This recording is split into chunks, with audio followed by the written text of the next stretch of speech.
We will spare you the trouble. Do not count our missiles, drones, and strategic equipment, because you will certainly be mistaken and get nowhere.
As we stated before, we declare to the American Zionist enemies, your information about our military capability, power, and equipment is incomplete.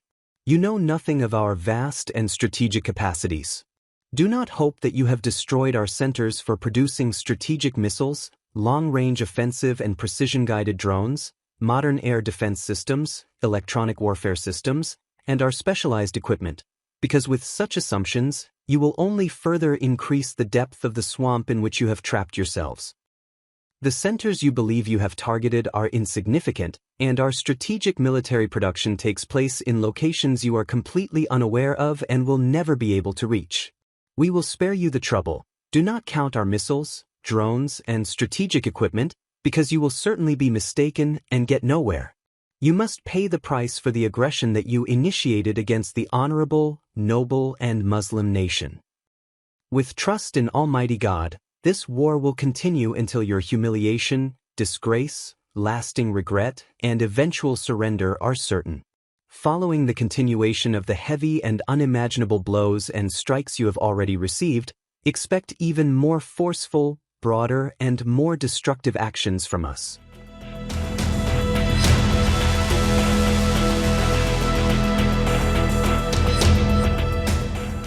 A leaked IRGC directive revealed a structured system for using civilian sites to conceal Iranian missile operations, rather than relying only on overtly military locations.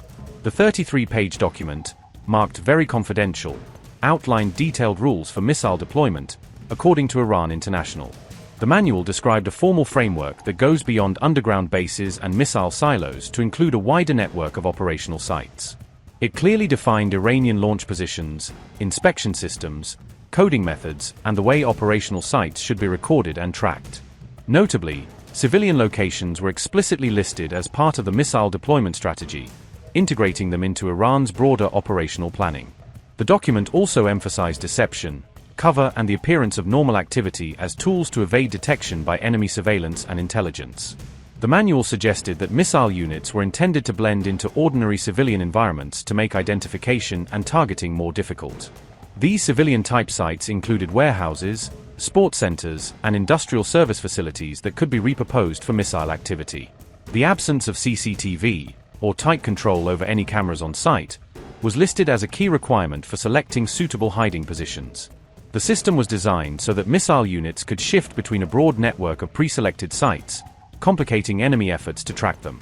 Analysts say the directive reflected a database-driven mapping of potential concealment zones across multiple civilian-looking locations. Such sites may be used to store, assemble, and prepare Iranian missiles for launch operations, not just to hide equipment. Disguised launchers built to resemble civilian vehicles were also part of the concept, further enhancing the ability to conceal missile assets. Experts warn that using civilian cover in this way could expose non-combatants to direct risk if these disguised sites are targeted in a conflict. Even after weeks of US-Israeli strikes, intelligence suggests Iran's core missile network remains intact underground, not smashed on the surface. Analysts warn that if this war pauses without a decisive result, Tehran can repair damaged launch systems and bring much of its missile machine back online.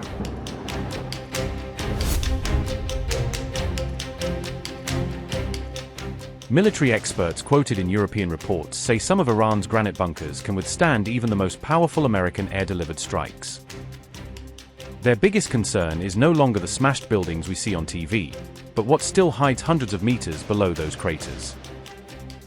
One flagship site, the Imam Hussein base near Yazd, is reported to be carved deep into the Shirkuh granite formation in central Iran.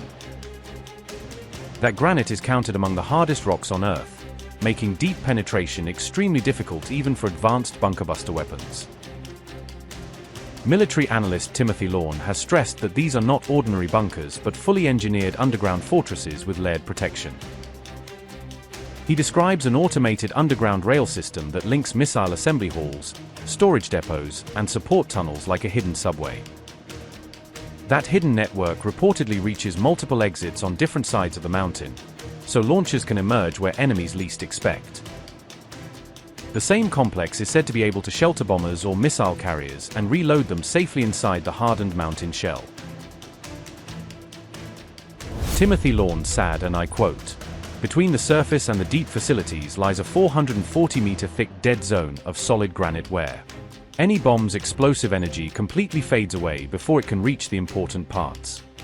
Inside the mountain runs an automated underground rail system like a hidden subway that connects missile assembly areas. Huge ammo storage, and 3 to 10 different exits on various sides of the mountain, letting launchers roll out, fire quickly, and disappear back underground behind heavy armored doors in seconds." Unquote.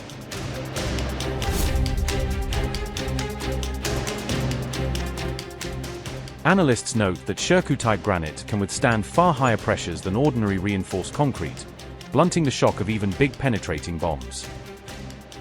Public data on the US GBU-57 super bunker buster suggests it can penetrate only several meters into very hard rock before detonating.